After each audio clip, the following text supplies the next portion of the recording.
Empezamos con este vídeo el tema de los números complejos. Este ejercicio es teórico. Voy a explicaros para qué sirven estos números complejos, enunciar el teorema fundamental del álgebra y luego definir muchos más conceptos, ¿no? La unidad imaginaria, la forma binómica de un número complejo, parte real, parte imaginaria, en fin, poco a poco. Apartado A. ¿Para qué sirven los números complejos? Mirad, en física, en electromagnetismo, en fin, en muchas ciencias son muy útiles los números complejos que voy a definir ahora, pero en matemáticas, sobre todo, nos va a permitir resolver cualquier ecuación polinómica. Me explico, mirad. Una ecuación polinómica tan fácil como esta no tiene solución real. No hay ningún número real que al cuadrado te dé 1, ¿verdad? Y es que si intentamos despejar la x, no hay ningún número que al cuadrado nos dé menos 1. La x tendría que ser la raíz cuadrada de menos 1 y no existe. No existe como número real.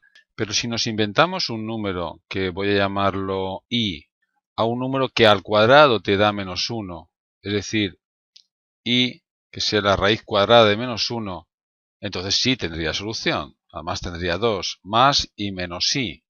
Evidentemente el número i no existe, es un número imaginario, de ahí viene la letra i, de imaginario.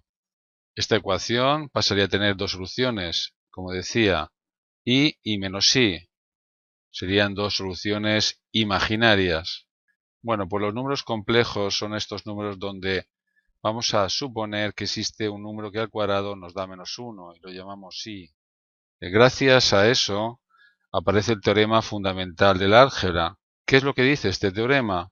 Pues dice que una ecuación polinómica de grado n, cualquiera, tiene n soluciones, contando también la multiplicidad.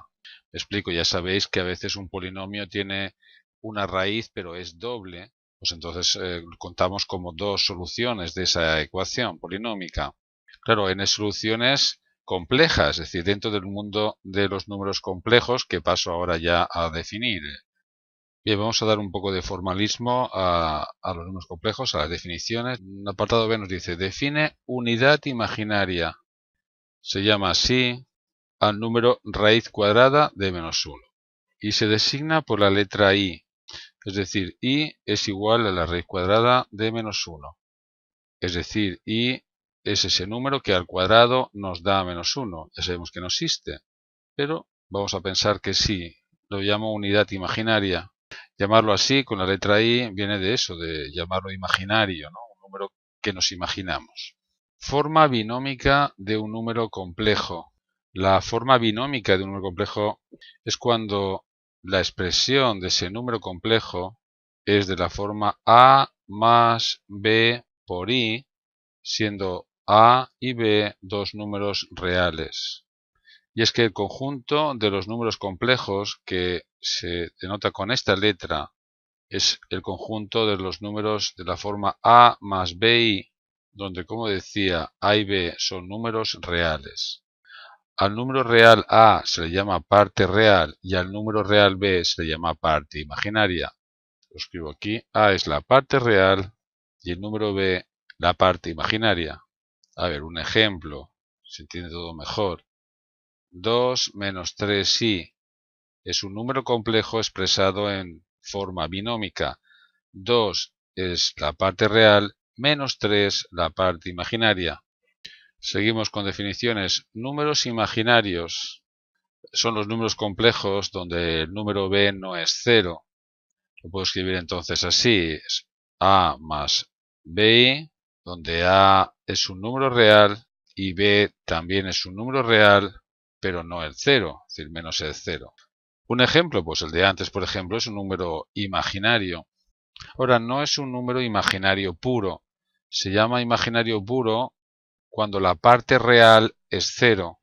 Es decir, son de la forma b por i, donde b es un número real, no 0, claro. Un ejemplo, pues el número 7i es un número imaginario puro. Números complejos opuestos y números complejos conjugados.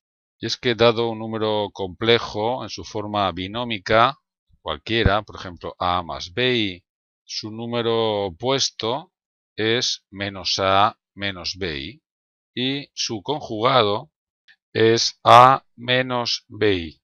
Por ejemplo, si os doy un número complejo, que se suele utilizar la letra z para referirnos a números complejos, por ejemplo, el de antes, 2 menos 3i, el opuesto, que se escribe así, menos z, es el menos 2 más 3i.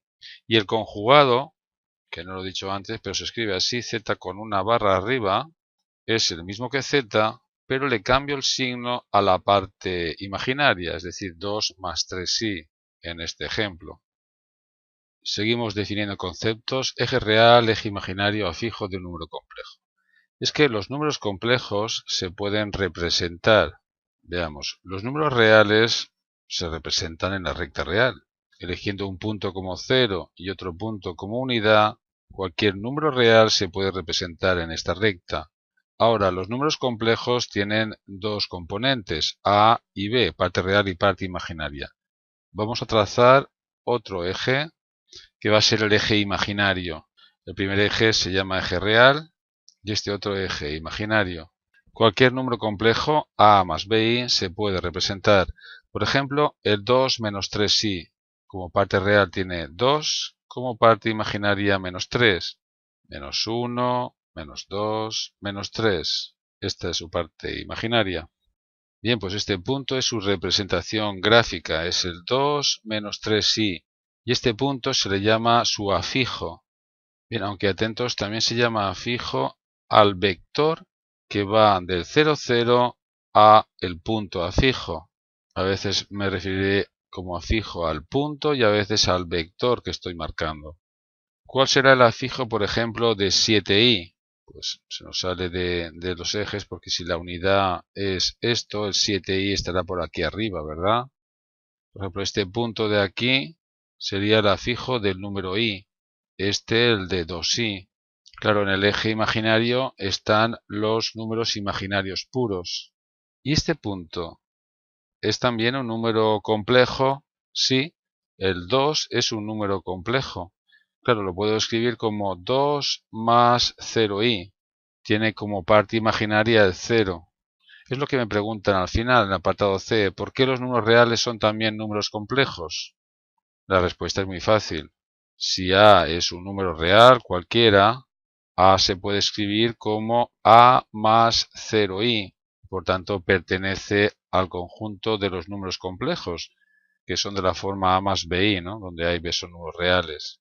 De ahí que el conjunto de los números reales está contenido en el conjunto de los números complejos, ya que cualquier número real es también complejo. Bien, este ejercicio, este vídeo es muy teórico. Enseguida vamos a empezar a hacer ejercicios para ver para qué sirven. Ya veremos que sirven sobre todo en matemáticas para resolver ecuaciones que donde antes no había solución, ahora las hay. Y aunque parezca que no sirvan para nada, insisto, en física, sobre todo en electromagnetismo, son fundamentales saber operar con números complejos, ya que hay toda una teoría matemática donde el campo donde se trabaja no son los números reales, sino los números complejos. Es decir, hablamos de funciones trigonométricas donde aparecen números complejos o funciones exponenciales. Lo que habéis estudiado hasta ahora en el conjunto de los números reales también se puede estudiar con los números complejos y cosas que todavía no habéis visto, como derivadas, integrales. En la descripción del vídeo tenéis un enlace a más ejercicios de números complejos. Realmente es una página web dentro de todas las que tengo en la web aprendermatematicaas.org. Os aconsejo que visitéis esta página porque ahí encontraréis todos los vídeos que hago, son muchísimos ya, ordenados por cursos y temas.